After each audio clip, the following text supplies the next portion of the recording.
Amin. Baik Ibu Bapak, Bapak Poso yang diberkati oleh Tuhan kita akan menerima berkat Tuhan, disapa lewat firman-Nya yang tertulis dari Yeremia pasalnya yang ke-31 ayat 35 sampai dengan ayatnya yang ke-37. Bersama kita buka Alkitab kita, firman Tuhan dapat kita dari Yeremia pasalnya yang ke-31 ayat 35 sampai dengan ayatnya yang ke-37. Saya akan bacakan untuk kita semua, mari kita perhatikan dengan iman kita. Beginilah firman Tuhan. Perjanjian baru.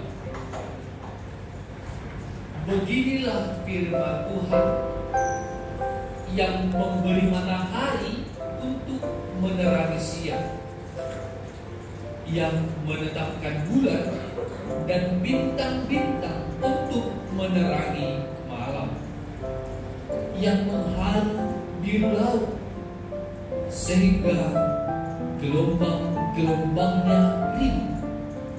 Tuhan semesta alam namanya. Sesungguhnya seperti ketetapan-ketetapan ini tidak akan beralih dari hadapan. Demikianlah firman Tuhan. Demikianlah keturunan Israel juga tidak akan berhenti menjadi bangsa di hadapanku untuk sepanjang masa. Beginilah firman Tuhan. Sesungguhnya seperti langit di atas tidak terukur dan dasar-dasar di bumi di bawah tidak terselidiki, demikianlah juga aku tidak akan menolak segala keturunan Israel karena segala apa yang dilakukan mereka. Demikian. Baik, Bapak Ibu Saudara terkasih dalam nama Tuhan Yesus Kristus, topik kita hari ini adalah ketetapan Allah yang tidak berubah-ubah. Ketetapan Allah yang tidak berubah-ubah. Itulah menjadi topik kita hari ini. Apakah yang dimaksud dengan ketetapan Allah? Ini akan memunculkan pertanyaan di dalam diri kita. Apa yang dimaksud dengan ketetapan Allah? Apakah saya ditetapkan seperti ini? Apakah manusia ditetapkan menjadi orang yang berdosa? Apakah saya ditetapkan menjadi seperti ini? Semua itu bisa memunculkan pertanyaan bagi kita. Maka apa yang dimaksud dengan ketetapan Allah yang tidak berubah? Kalau manusia bisakah berubah? Bisa? Kalau Tuhan Allah bisa berubah? Tidak. Kita sepakat dengan itu? Nah, maka untuk melihat apa yang dikatakan oleh topik kita, tema kita ketetapan Allah yang tidak berubah-ubah, ternyata dalam bahasa aslinya ketetapan Allah itu disebut juga sebagai rencana Allah. Berarti kalau ada ketetapan Allah, berarti di situ ada rencana Allah. Dan kita mengamini rencana Allah tidak pernah berubah dan tidak pernah gagal.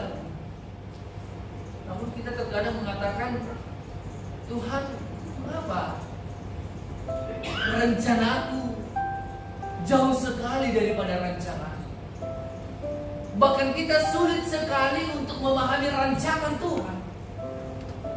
Terkadang kita memaksakan untuk rencana kita, namun Tuhan telah menetapkan rencana terbaik. Dalam bahasa Indonesia dikatakan ketetapan Allah itu adalah tidak ada satupun yang terjadi di dunia ini tanpa sepengetahuan Dia dan tanpa seizin Dia. Nah, Ibu Bapak terkasih dalam nama Tuhan Yesus Kristus, sebagian dari kita di sini mungkin sudah memahami arti dari dikhianati. Sebagian dari kita di sini paham betul bagaimana rasanya disakiti. Sebagian dari kita di sini paham, bahkan kita mampu untuk mengambil suatu keputusan ketika perjanjian kita itu, apa yang sudah kita tetapkan itu di antara dua belah pihak digagalkan. Kita pernah disakiti sama kosong, kita dalam cinta ya. Sebagai orang tua, pernahkah kita mengalami kedukaan ketika memang ketetapan yang sudah kita tetapkan di awal dilanggar? Pernah? Kita tahu bagaimana rasanya? Nah, Ibu Bapak terkasih, ketika perjanjian itu telah dilanggar, maka terlalu sulit bagi kita untuk tetap berjalan pada keputusan kita di awal.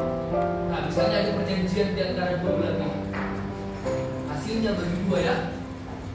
Namun jika ada satu orang yang engkar dalam perjanjian itu, maka hasilnya dia mengatakan tidak jadi bagi dua. Maka kita akan berkata, bagiku saja. Karena apa? Karena saya sulit untuk tetap pada keputusan di awal kalau ada satu orang yang engkar dalam perjanjian. Dia tidak menepati apa yang sudah ditetapkan.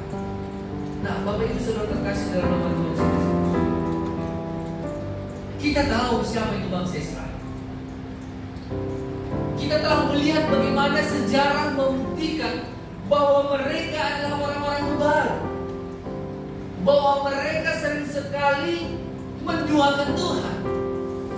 Bahkan mereka cukup terkenal dengan keras kepalanya, menolak kehadiran Allah, sekalipun Allah sudah menyatakan kasih, sekalipun Allah terus memberikan keputusan yang terbaik dalam kehidupan mereka. Namun nyatanya bangsa Israel tetap memilih berbuat dosa.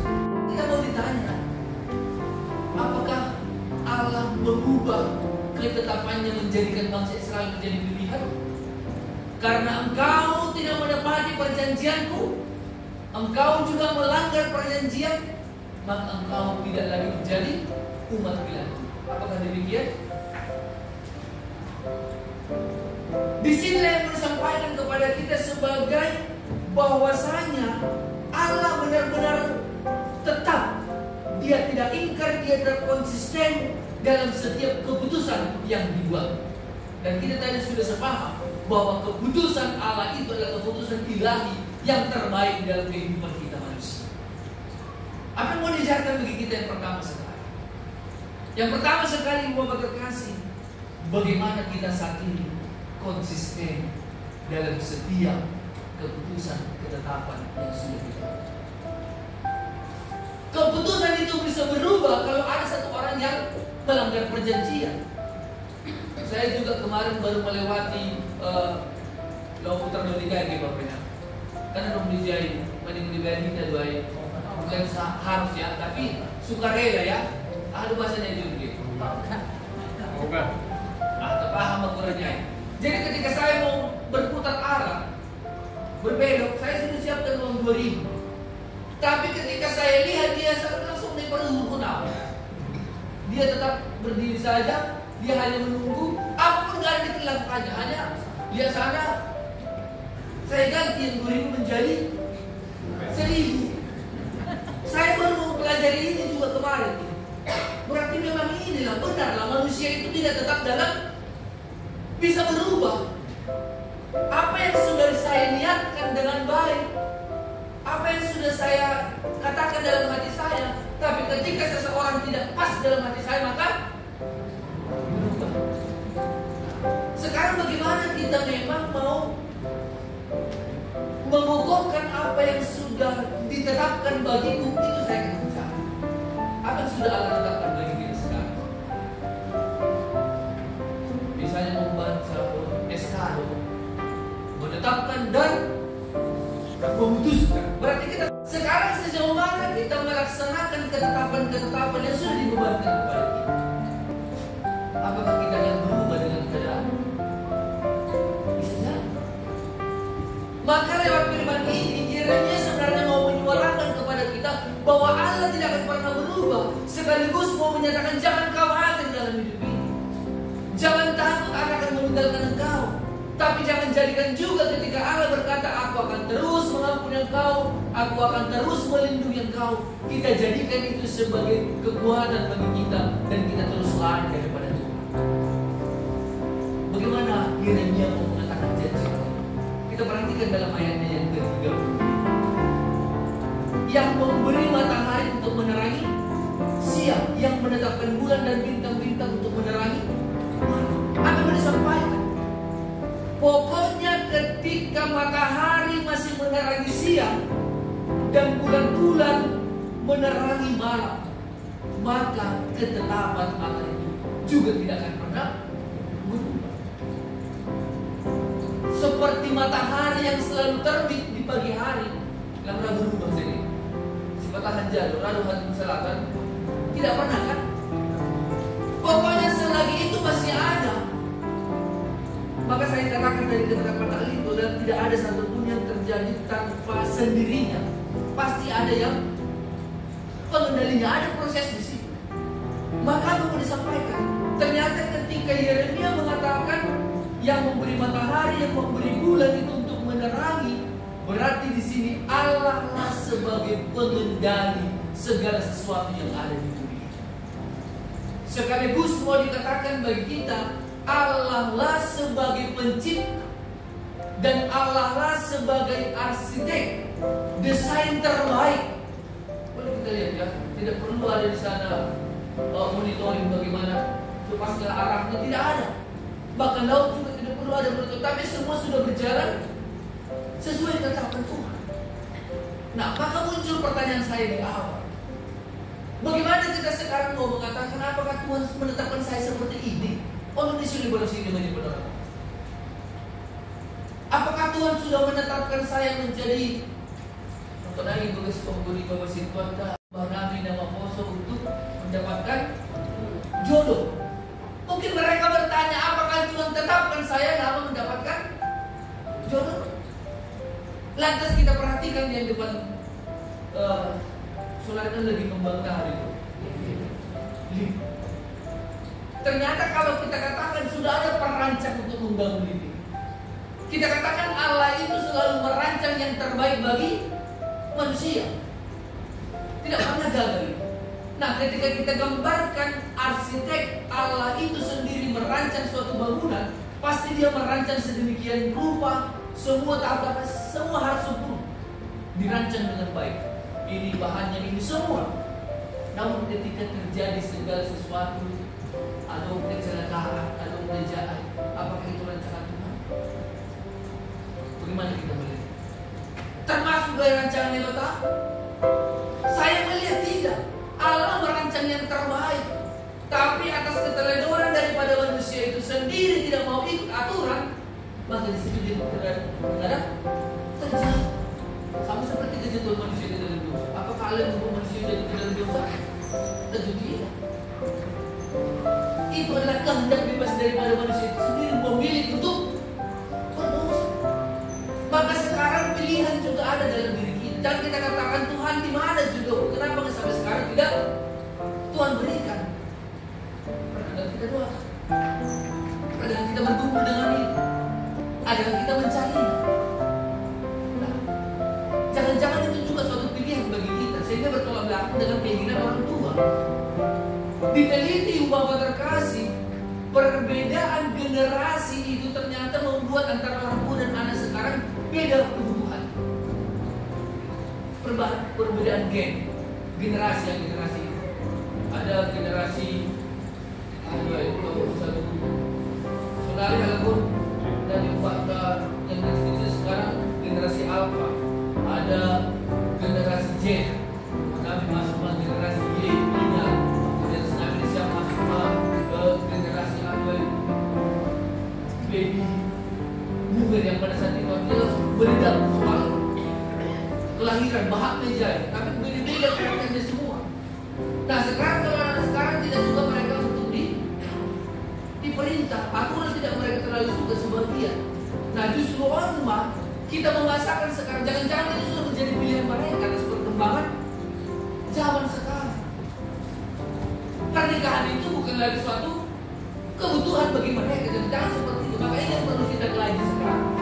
Kita bawa kita, jangan-jangan bagaimana ini bisa terjadi. Nah, hari ini kita berlupa. Mari kita lihat ayat 35 ini. Apakah itu ketetapan Allah? Apakah berubah ketetapan Allah itu? Tapi saya mengamini dan mengaminkan Bapak Ibu terkasih, ketetapan Allah itu adalah rencana Allah.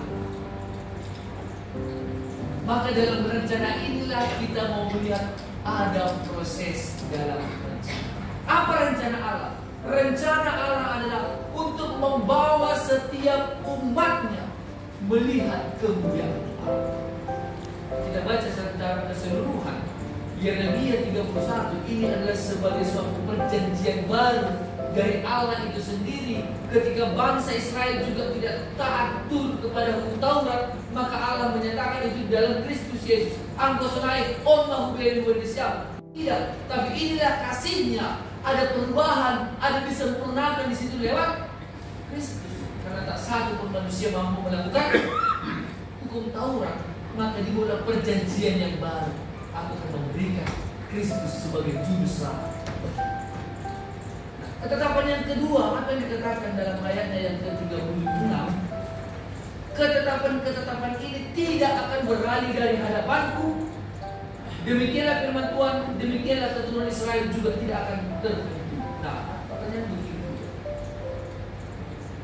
Ini kan perjanjian yang dibuat Allah kepada bangsa Israel. Simpan itu bahwa ini juga. Apakah kita ikut juga dalam ini? Ketika bangsa Israel yang dijanjikan, kan ini soal pemulihan ini. Soal pemulihan yang dilakukan oleh Allah kepada bangsa Israel. Maka disuarakan bersorak-soraklah dengan sukacita bersukaria, kabarkanlah keselamatan itu akan segera tiba. Ini soal pemulihan. Bagaimana tangisan itu berubah menjadi tawa. Kegembiraan ini mau disuarakan di sini. Soal pemulihan bangsa Israel. Nah, ketika itu disuarakan Allah kepada bangsa Israel di Indonesia, ternyata kami melihat di sini adalah kita juga bukan dilihat lagi dari garis fisik, tapi kita lihat adalah bangsa Israel itu secara garis rohaninya juga kepada kita. Barang siapa yang memegang setiap ketetapan-ketetapan Allah, maka dia juga yang akan melihat kemuliaan. Ayat 37 sebenarnya dikuatkan lagi kepada kita. Memang begitu sulitnya kita melihat pekerjaan, begitu sulitnya kita memahami tentang pekerjaan Allah itu sendiri. Sesungguhnya seperti langit di atas tidak terukur, sangat bisa mengukur, tidak ada yang bisa. Artinya jangan kita batasi Allah bekerja untuk melakukan tindakan kasihnya kepada berbagai cara. Salah satu contoh, ketika ada satu orang yang mati karena memberitakan kita, apakah Allah gagal di situ? Justru lewat kematiannya akan semakin banyak orang yang benar. Ini juga yang disampaikan di Yeremia. Ketika menjadikan bangsa Israel menjadi bangsa pilihan, mereka melawan Allah, mereka engkar dalam perjanjian, namun di situ Allah tidak memberikan kasihnya. Itu disampaikan juga kepada kita. Maka ketika aku juga yang sekarang, yang selama ini terus menolak apa kata Tuhan, yang menjauh daripada Tuhan, sekarang tangan Tuhan terbuka bagi kita. Ayat 37 dikatakan, aku juga tidak akan menolak segala keturunan Israel, karena segala yang dilakukan mereka demikian. Nah, artinya di sini Allah ketika matahari tadi masih bersinar, bulan bintang masih memberikan cahaya di malam hari, maka tangan Tuhan juga sampai detik ini terbuka bagi kita untuk memberikan pengampun. Ini yang mau disampaikan. Dan yang terakhir itu Bapak terkasih, lewat apa yang disampaikan oleh Yeremia, ini merupakan suatu jaminan juga bagi kita untuk memberikan pengharapan apapun situasi kita saat ini. Ang gulong-gulong jaminan sebenarnya tidak ada lagi kekhawatiran. Jaminan jaminan ketika Allah berkata demikian, apalagi kita pulang dari jaminan apa? Kita lihat bangsa Israel yang pada saat itu setelah 70 tahun ada kehancuran Yerusalem, dibangun kembali. Semua sudah ditetapkan oleh Allah. Tapi ketetapan onda kita bukan rancangan terburuk ya. Tapi kita ingat rancangan Allah itu adalah rancangan yang terbaik supaya manusia melihat kemuliaan. Bisa dengan penderitaan? Bisa. Jangan kita anggap pula rancangan Allah itu hanya yang indah-indah saja. Bisa. Maka semua yang kita alami saat ini juga. Kita ingat juga kisah Ayub, dia menderita. Kita ingat kisah Yusuf, apakah Yusuf sampai terjual, menderita, dipitnah semua. Tapi pada akhirnya apa? Maka rancangan Allah itu jangan putus kita pandang di tengah perjalanan, tapi kita harus ikuti sampai ke ujung rancangan Allah. Maka di lansia kalau tidak dinomor saya sampaikan itu, jangan kita menolak rancangan Allah dalam diri. Jangan menolak ketetapan Allah dalam diri. Ketika kita sudah ditetapkan, apapun gabi bagian kami di pandangan, dimanapun posisi kita, apapun kondisi kita, jangan batasi rencana Allah ada di sini. Jangan rencana Allah di sini. Perlihat, tetapi rencana Allah tetap ada di sini. Jadi renyai, bagaimana kita memahami ketetapan Allah itu tidak pernah berubah? Berarti kita ingatlah Allah sebagai pengontrol, Allah sebagai desainer, dan tak satu pun yang terjadi di dunia ini tanpa sepengetahuan dan seizin. Maka ikatlah diri kepada Tuhan, dan rencana Allah itu, ketetapan Allah itu akan nyata. Apa ketetapannya? Kalau dilihat dalam Efesus 1 ayat 4 disebut ayat, keselamatan kita dalam Kristus Yesus sudah ditetapkan sebelum dunia dijadikan. Luar biasa ketetapan Allah. Maka keselamatan itu sudah menjadi milik bagi orang yang percaya dan berserah. Amin. Kita bersatu di dalam